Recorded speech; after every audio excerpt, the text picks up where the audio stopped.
quand les gens viennent à l'hôpital, ils viennent se faire soigner. Donc généralement, ça passe par bonjour, la carte vitale, on se présente à l'accueil. Le papier A4, c'est nous qui le fournissons. C'est nous qui fournissons les masques, les gants, les blouses, les thermomètres, les couvre-sondes.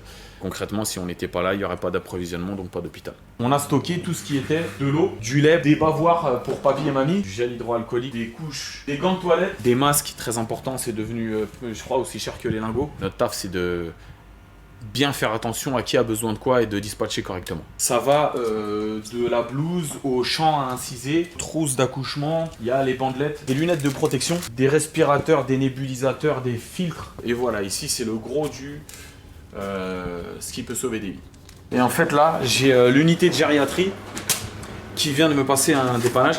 C'est un service qui souhaite des blouses. Et ils accueillent des patients du Covid, ils veulent des blouses, des masques FFP2 et des sacs à déchets. Mon job, en réalité, c'est faire en sorte que les services ne manquent de rien. J'ai aucun bagage médical, mais j'ai postulé, on m'a pris en tant que brancardier.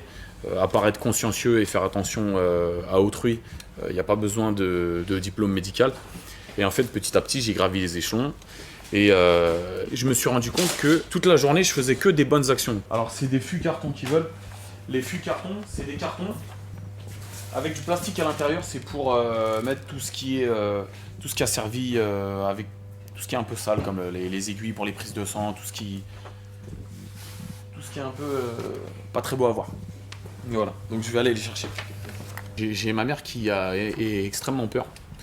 Que je sois contaminé ou que, comme je rentre tous les soirs, je contamine mes enfants. J'ai de la famille de ma femme aussi qui prennent de mes nouvelles.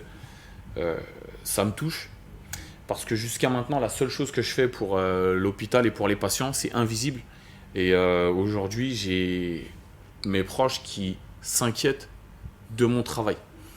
Alors, j'ai envie de dire que j'ai l'impression de faire un truc extraordinaire en fait. Mais en fait non, je fais juste ce pourquoi j'ai signé. Voilà, ça donc du coup c'est un dépannage. C'est le dépannage d'un service. Ils ont besoin de matériel et ça peut pas attendre demain. Donc elles nous font des dépannages, on réagit. Donc là elle me l'a fait. Il y a moins de 5 minutes, je vais la préparer et ça va partir dans moins de 10 minutes. Non, j'ai pas peur pour moi. En venant travailler, on a des masques. Là, j'en ai pas parce que je préfère les laisser au service de soins. Je suis pas direct en contact avec le malade, mais par exemple, tout à l'heure, je vais devoir monter des palettes au bloc opératoire. Je sais qu'il va falloir que je m'équipe. Gants, blouse, masque, lunettes de protection. Et là, je serai obligé de prendre du matériel. Mais on essaye de nous, personnel logistique qui n'étant pas en contact direct avec les patients, d'économiser ces boîtes de masques ou ces boîtes de gants qui peuvent sauver une vie. On a tous quelqu'un de notre famille qui va un jour être hospitalisé. Et quand j'allais chercher les patients pour les emmener en radiologie, au scanner, à l'IRM, je leur parlais, je prenais du temps pour eux.